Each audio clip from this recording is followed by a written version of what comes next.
மன்னிப்பே கிடையாத பாவங்கள். அடுத்தவரின் மனைவி அல்லது கணவன் மீது ஆசைப்படுவது. அடுத்தவரின் பணத்திற்கு ஆசைப்பட்டு அவரின் சொத்துக்களை அபகரிக்க நினைப்பது மகா பாவத்தில் அடங்கும்.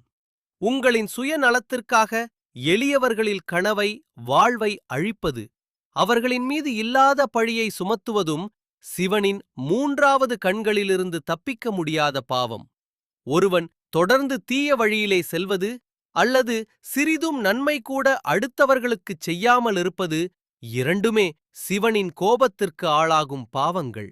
கர்ப்பிணிகளிடம் மிக மோசமாக நடந்து கொள்வதும் அவர்களை தீய வார்த்தைகளால் திட்டுவதும், அதேபோல் மாதவிலக்கின் போது பெண்களை திட்டுவதும் பாவத்திற்கான வழிகளாகும்.